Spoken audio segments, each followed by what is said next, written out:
কিন্তু সৰকাৰ। নিৰ্মাণ শ্ৰমিকেৰ ল'ৰা-ছোৱালীৰ স্কলাৰশ্বিপ বৃদ্ধা পেঞ্চন অতি সোনকালে আদায় দিয়া। ৰন্ধন কৰ্মীসকলৰ মাননি বৃদ্ধি কৰা হোৱা নাই কিয়? চৰকাৰ জবাব লাগে, জবাব দিয়া। ইনকলাব জিন্দাবাদ, CID জিন্দাবাদ, শ্রমিক ইউনিয়ন জিন্দাবাদ, ADCO জিন্দাবাদ, ইনকলাব জিন্দাবাদ। আমার সংগ্রাম চলিছে, চলিবই।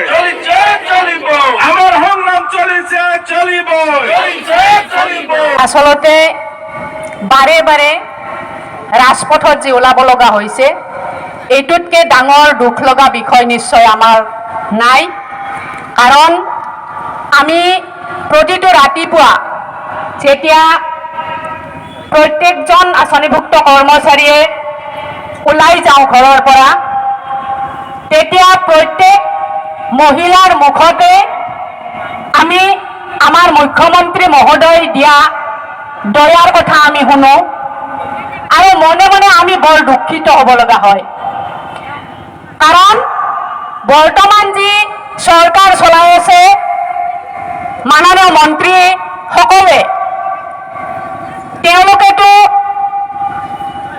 কিমান দিছে সীমা সংখ্যা নাই, আমাৰ মনতে নাই কিমান ধৰণৰ আঁচনি আজিলৈকে তেওঁ প্ৰস্তুত কৰিছে। টকাৰ বৰষুণ পেলাইছে চাৰিওফালে। শুনো মানে আগতে যেনেধৰণে সূতা শাল বিতৰণ কৰিছিল, এতিয়া টকা বিতৰণ কৰে, টকাৰ মালা পিন্ধায়। কিন্তু আমি আজি বছৰ বছৰ ধৰি যিসকল কেন্দ্ৰীয় চৰকাৰে আমাৰ যিখিনি আঁচনি উলিয়াইছে, এই আঁচনিত আমি মহিলাসকল কাম কৰিছোঁ। এই মহিলাসকলে ঘৰখনৰ সৰ্বোচ্চ কাম কাজ কৰি নিজৰ পৰিয়ালৰ সমুদায় দায়িত্ব পালন কৰি এখন সমাজৰ দায়িত্ব কৰাৰ কাৰণে আগবাঢ়ি যাওঁ। কিন্তু আজি পৰ্যন্ত আমাৰ কাৰণে চিন্তা কৰা আমি দেখা নাই বুলি ক'লেও ভুল নহয়। বাৰে বাৰে বছৰে বছৰে আমি লিখিত দিয়াই নহয়, ৰাজপথত ওলাইও আমি এই মন্ত্ৰী মহোদয়ৰ হৃদয় গলাব পৰা নাই। কিছুদিন আগতে শুনিলো আমাৰ যি অংগনবাড়ীসকলৰ আন্দোলন চলি আছে, আজি যোৱা 2023 চনৰ মাৰ্চ মাহৰ পৰা বৰ্তমানলৈকে অহৰহভাৱে আন্দোলন চলি আছে। আন্দোলনৰ কাৰ্যসূচী তীব্ৰতৰ হয়, আমাক আলোচনাত মাতে, এটা আশ্বাস দিয়ে আৰু তাৰ পিছতে কৰিম কৰিম কৰিম কৰিম কৰিম কৰিম বুলি পিছুৱাই আছে। আৰু যোৱা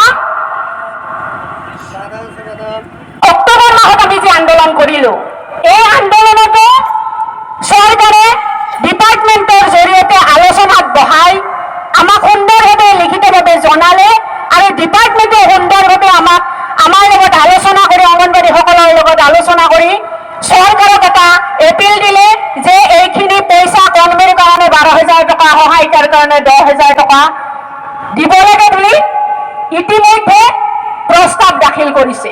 এই আন্দোলনৰ কাৰ্যসূচী আমি ডিপাৰ্টমেণ্টৰ লগত লগ লাগি মানে ডিপাৰ্টমেণ্টক সন্মান জনাই আমি কাৰ্যসূচী কৰি আছো যে যাতে অহা 12 তাৰিখে যি বাজেট উত্থাপন কৰিব, এই বাজেটত ডিপাৰ্টমেণ্টে যি এপিল দিছে ইয়াক ঘোষণা কৰে। আৰু যদিহে 12 তাৰিখে আমি এই ঘোষণা শুনিব নাপাওঁ, তেতিয়াহ'লে কিন্তু আজি এই মঞ্চৰ পৰাই আমি সকিয়নি দিছো